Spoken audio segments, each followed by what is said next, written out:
7절입니다. 같이 읽겠습니다.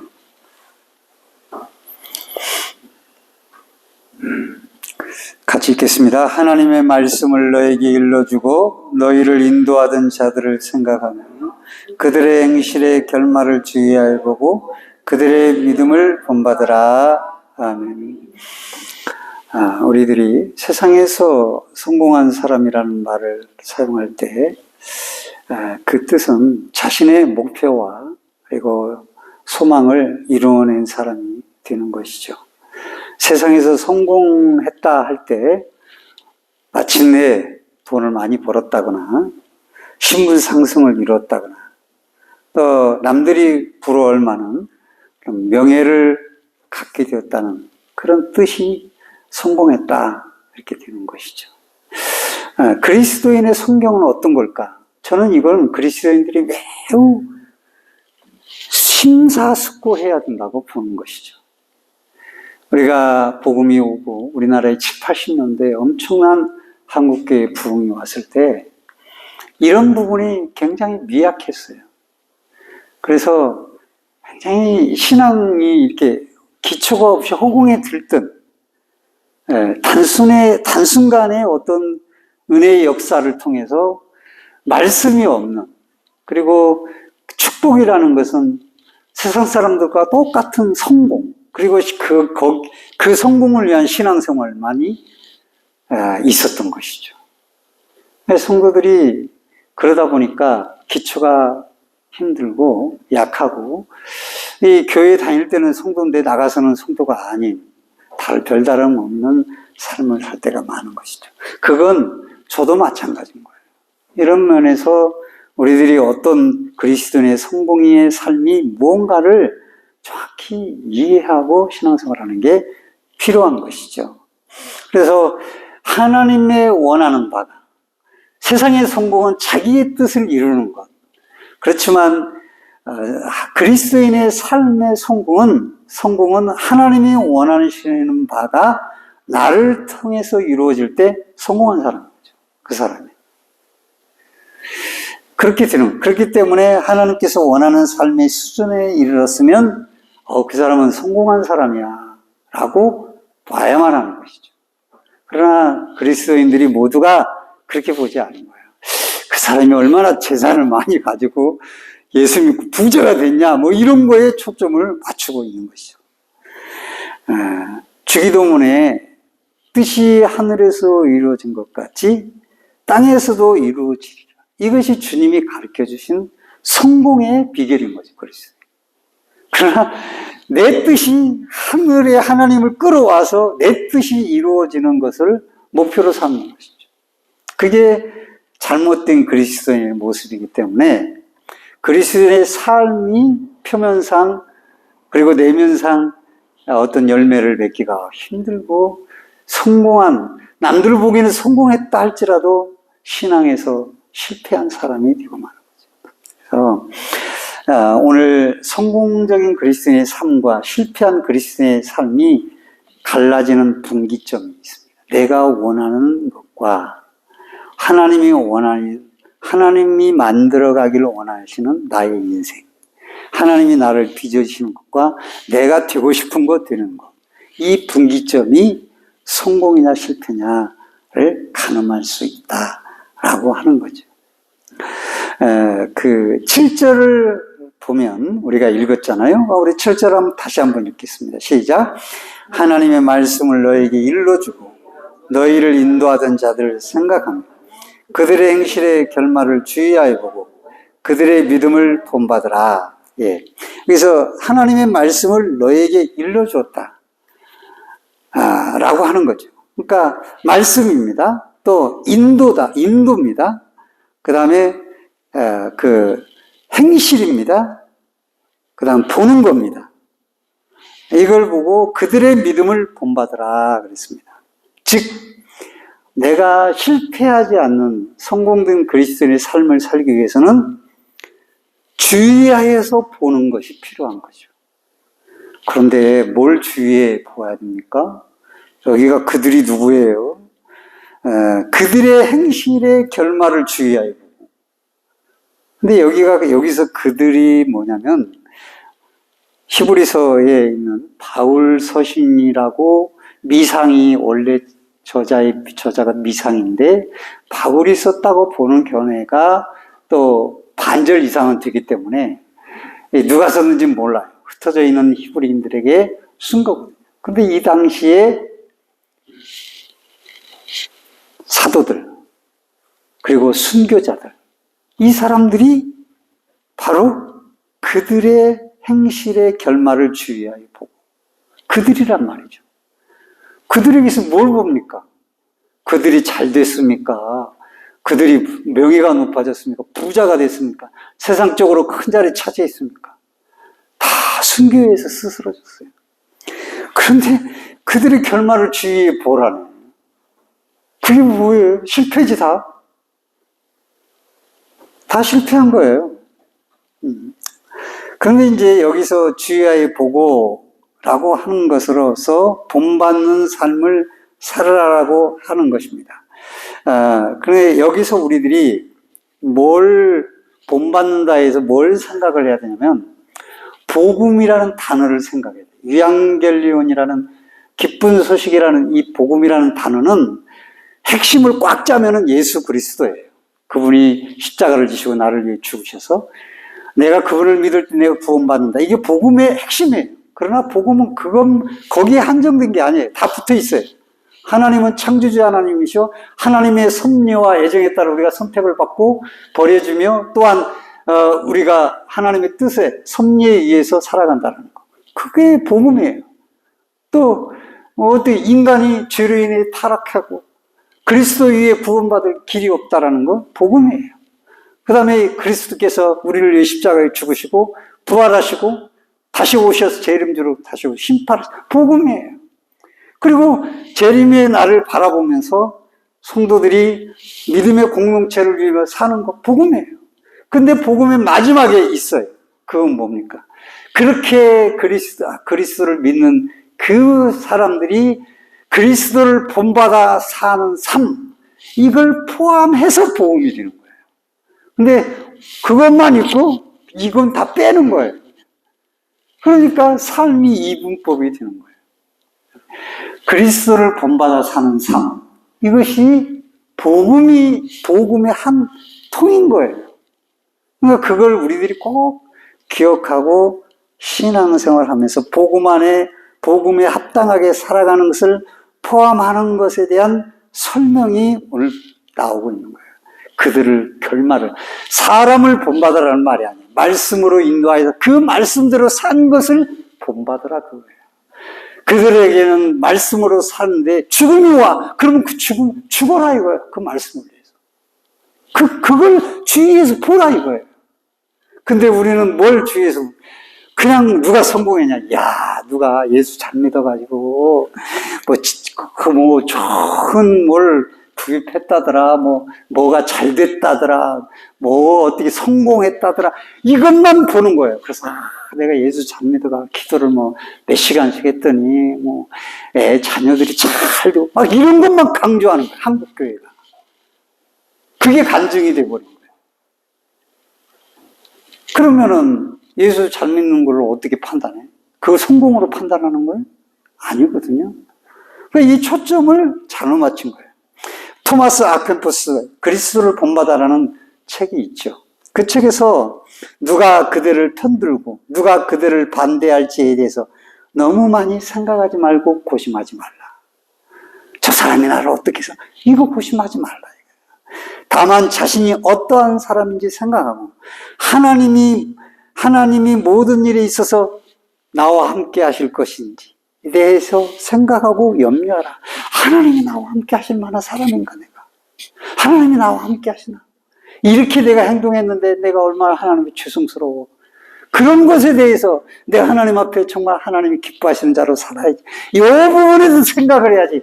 저 사람이 어떻게 할까? 또 누가 나를 어떻게 대하면 어떡하? 이거 생각하지 말라. 거기에 염려하지 말라. 내가 하나님의 말씀을 따라 주를 본받아 사는 것에 집중하여서 살아라. 그래서 그리스도를 본받아라는 책 제목을 다른 거예요. 그게 그리스도인들이 성공하는 삶의 길이라는 거죠. 7절 말씀을 일러주고 너희들을 인도하는 자들 생각하며 그들의 행실의 결말을 주의하여 보고 오늘날 너희를 인도하던 자들 생각하며 오늘날 어디 있어 이게 얼마나 돼. 목사들, 목회자들도 다 세상 사람들과 별다를 게 없는데 나를 봐도 그래 별다를 게 없어요. 사람 내세울 거 없어요. 별다를 게 없어. 옛날에는 신앙이 탁 튀어났어요. 야 정말 죽으면 죽으라 일사각오의 신앙이다. 그런데 이제 그런 사도와 순교자들, 교부들 스데반처럼 돌에 맞아 그냥 죽는 거예요. 그냥 복음 외쳐다. 그런 신앙이 없는 거예요. 그리고 사람들이 그런 말씀에 따라 이렇게 주의하는 게 아니라 그 세상에 환호하는 것에 주의를 하는 거예요. 그러니까 승리하기 참 힘든 시대에 우리가 살아요. 특별하지 못해요. 순교자로서의 자신의 생명을 마감한 어떤 이들의 삶을 살펴본 후에 그들의 믿음을 본받으라라고 하는 것이죠. 그런데 오늘날 누가 여기에 주의하고 여기에 각오하며 교훈을 얻으려고 하는가? 누가 순교자의 각오로 믿음 생활을 하는 사람이 어디 있으며 그 믿음을 본받고자 하는 그리스도인들이 과연 얼마나 될까? 특히 오늘날 순교자가 없는, 순교할 필요가 없는 종교의 자유시대에 너무너무 종교 자유가 널려 있어서 신앙생활은 아무 지장이 없는 그런 시대에 살아가면서 얼마나 많이 우리들이 주를 위해서 순교한다는 마음을 가질 수 있는가? 참 어려운 일이죠. 순교자의 신앙을 따라 믿음을 영위해가는 그리스도인들을 보기가 쉽지 않아요. 근데 저도 그렇게 찾아보기 힘들지만은 그런 사람들을 그래요. 어떤 사람들이 그래 전쟁 얘기하면서 70 먹은 사람이 난 70대다 그러면서 그래도 나는 전쟁 나면 받아주기만 하면 무조건 총 들고 나와서 내가 일본이든 저기 북한이든 싸울 거다. 그렇게 말하는 거예요. 그러니까 다른 사람들도 그럼 나도 민방이지만 나도 방이지만 싸울 거다. 그렇게 적은 거예요.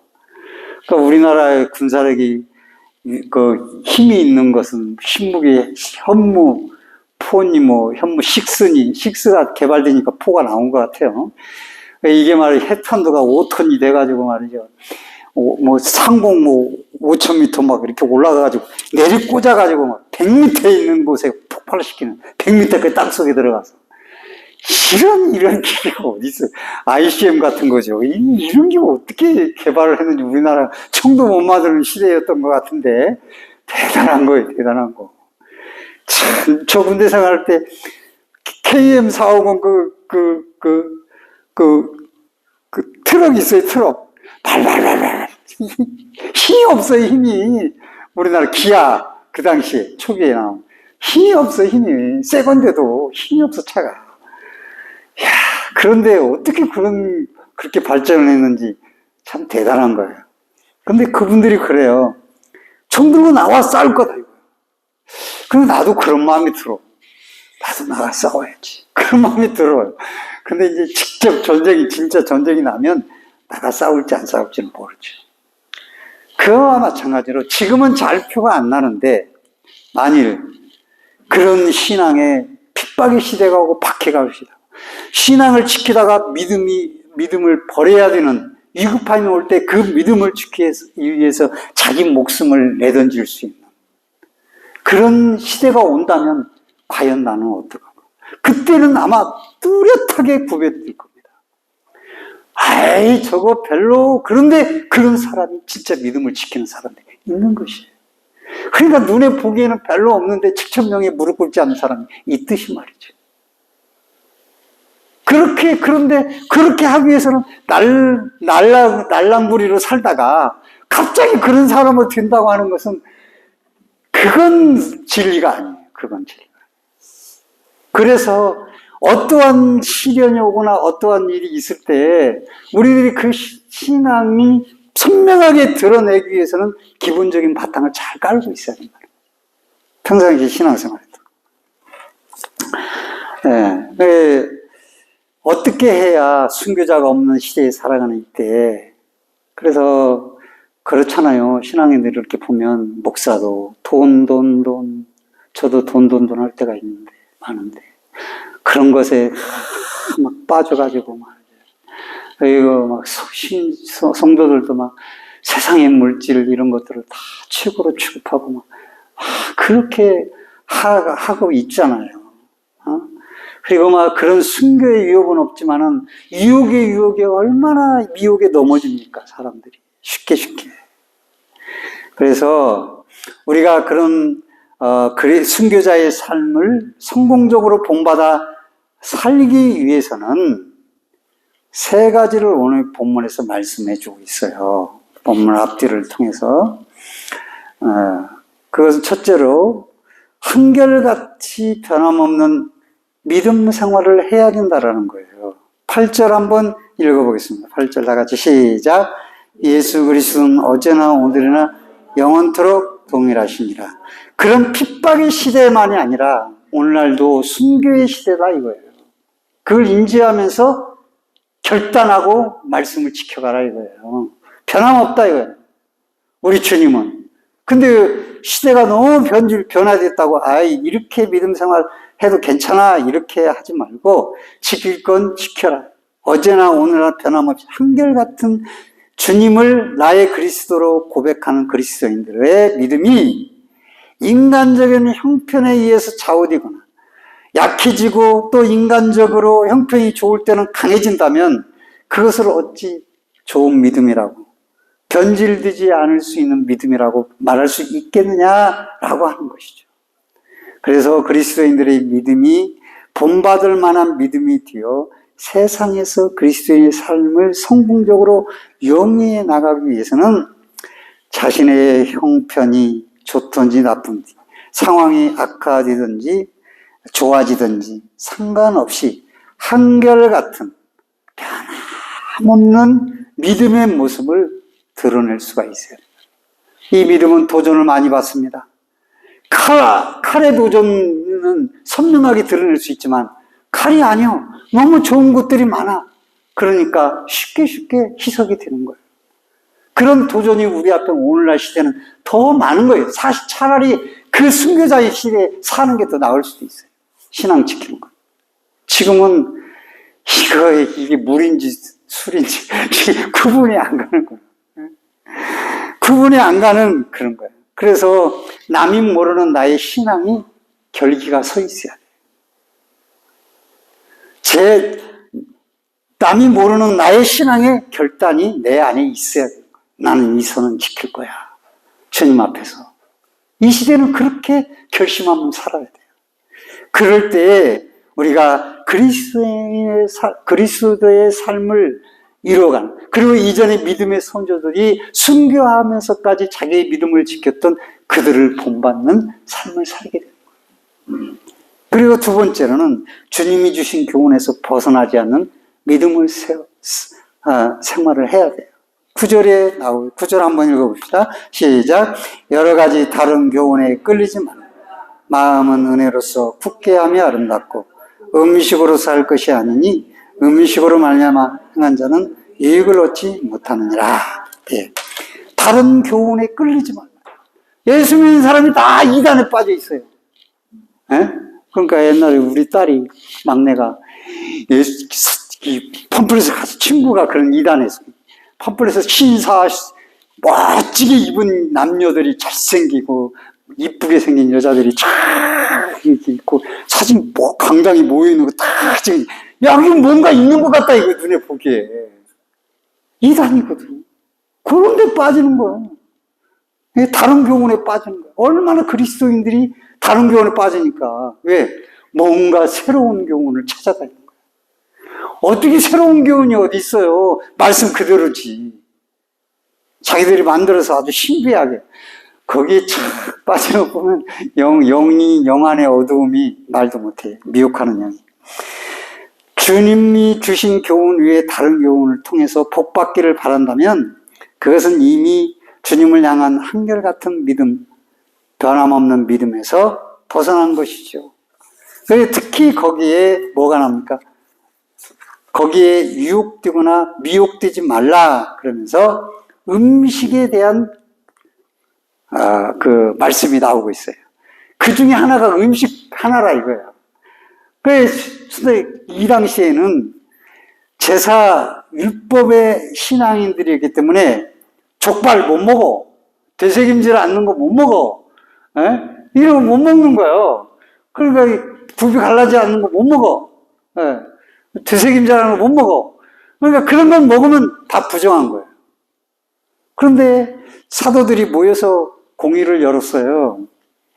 야, 이제는 이방인들은 그런 거 먹고 사는데 그걸 못 먹게 그건 율법이, 그건 말씀하고 관계없는 거다.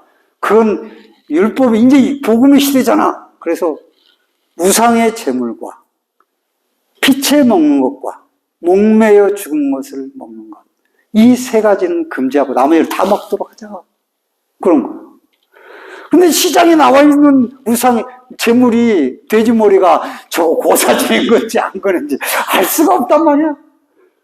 근데 그 의미는 뭐냐면 고사를 지내는 참여해서 같이 고사 지내지 말라는 것이지 그 음식 자체가 부정하다는 얘기가 아니에요.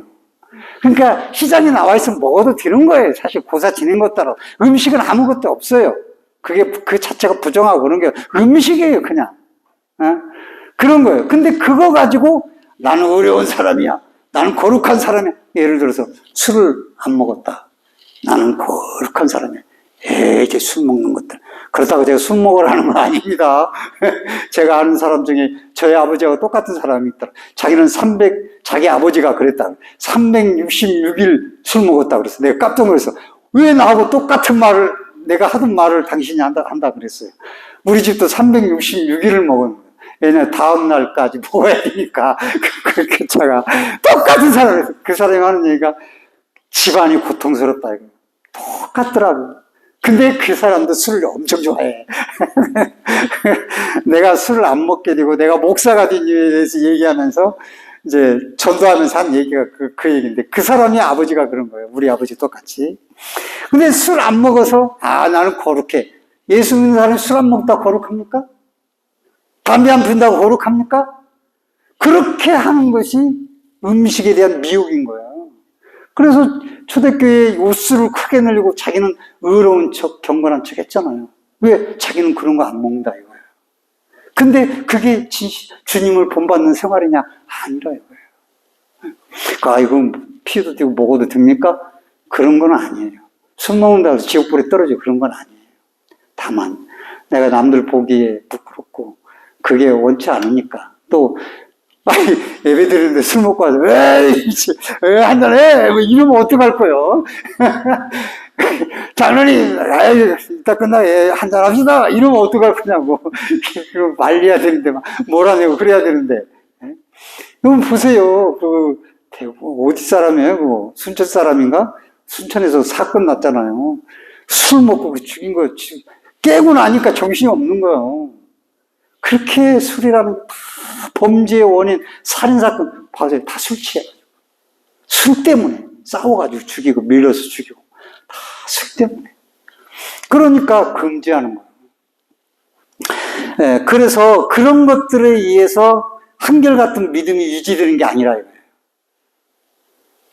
우리의 믿음은 9절 말씀, 믿음의 사람들의 한결같이 변함없는 믿음을 갖기 위해서는 음식에 관한 교훈을 받기보다는, 따라서 합시다. 하나님의 은혜에 의지해서, 은혜에 의지하여서 그 믿음을 유지해 가야 될 것을 말씀해주고 고지해주고 있는 거예요. 오늘날 2000년 전에나 음식물로 인해서 오히려 착각과 교만으로 더 큰 부작용을 초래하면서 인간의 의로움을 드러내 복음의 의를 가리는 부정적인 영향을 더 크게 나타나는 그런 사람들이 많이 있습니다. 나는 그걸 안 먹으니까.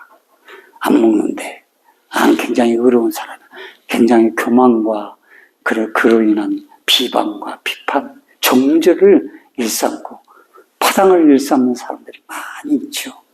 예, 오히려 하나님께로 받은 은혜를 통해서 믿음을 강화하고 권고하고 있는 거예요. 먹는 음식 가지고 그러지 말라 이거죠. 그 다음 세 번째는 배신이 없는 신앙생활을 하라 이거예요. 오늘날 사람들이 너무 배신을 많이 때려. 예. 참, 내 마음 같지가 않아, 사람들이. 진짜. 예. 그래가지고 4절, 5절 한번 읽어보겠습니다. 4절에서 6절까지 한번 읽어요. 시작. 모든 사람은 결혼을 귀히 여기고 침소를 맞지 않게 하라. 음행하는 자들과 가늠하는 자들을 하나님이 심판하시라. 돈을 사랑하지 말고 있는 바를 족한 줄로 알라. 그가 친히 말씀하시기를 내가 결코 너희를 버리지 아니하고 너희를 떠나지 아니라 하셨느니라. 그러므로 우리가 담대히 말하되 주는 나를 돕는 이시니 내가 무서워하지 아니하겠노라. 사람이 내가 어찌하리요 하겠노라. 예. 이것은 무슨 말씀인 거예요? 부부간에 배신하지 말라 이거예요. 부부간에 뒤통수. 사람이 이렇게 있을 때 이렇게 치면 괜찮아. 서로 보고 있는데 이렇게 치면 그래도 괜찮아. 안 보고 엉뚱한 데 보고 있는데 뒤통수 쳐봐. 이게 정신이 나가는 거예요. 네, 그런 거예요. 똑같이 배신 때리면 안 돼요. 그게 배신이에요. 이게 부부 간에도 배신 때리지 말고 가족 간에도 배신하지 말고 친구 간에도 서로 배신하지 말아야 돼요. 예수 믿는 사람은 그런 걸 잘해야 돼. 예수 믿는 사람은 자기 욕심에 끌려가지고 배신 때리고 막 그렇게 하면 안 되는 거예요. 그건 나중에 다 받습니다. 심판이 예고되어 있어요. 그런 건 조심해야 됩니다. 믿는 사람들이 행동을 할 때 배신하지 말아야 돼요. 그래서 또 5절을 보면 물질로 인해 하나님을 배신하는 일이 없어요. 이건 다 사람을 배신하는 것과 하나님을 배신하는 거 하나님이 같이 보시는 거예요. 그래서 같이 언급을 했어요.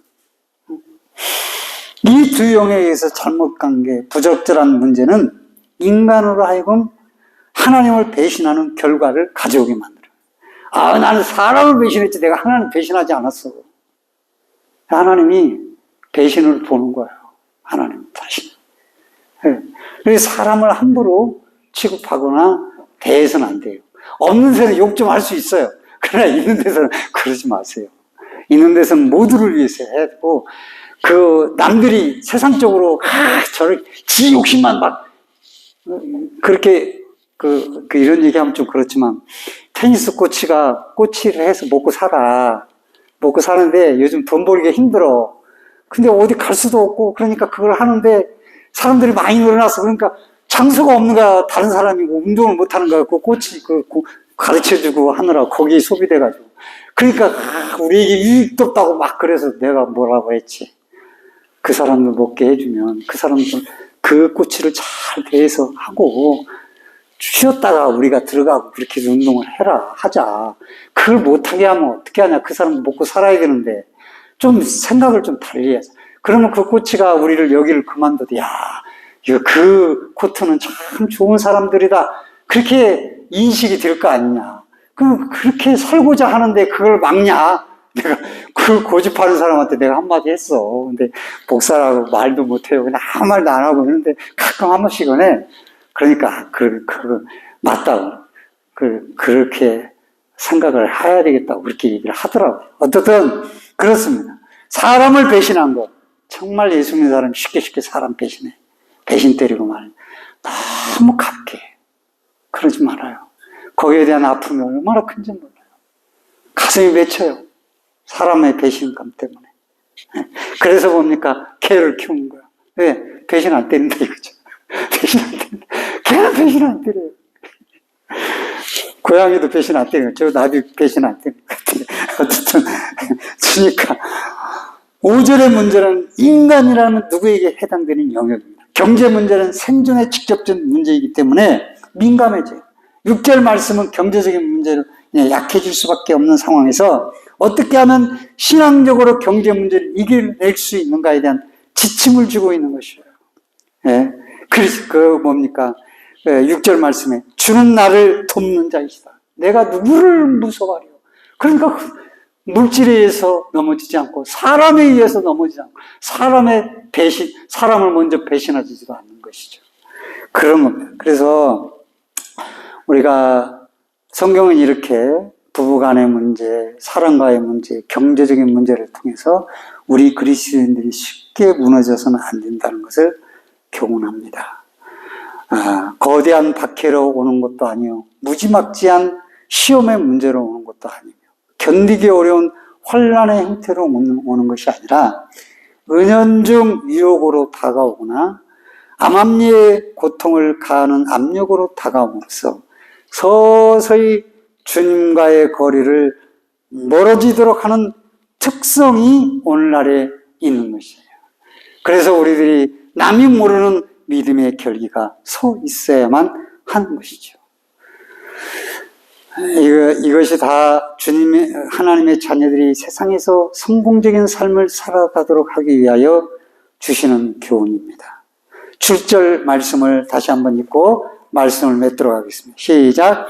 하나님의 말씀을 너희에게 일러주고 너희를 인도하던 자들을 생각하며 그들의 응시를 결말을 주의하여 보고 그들의 믿음을 본받으라.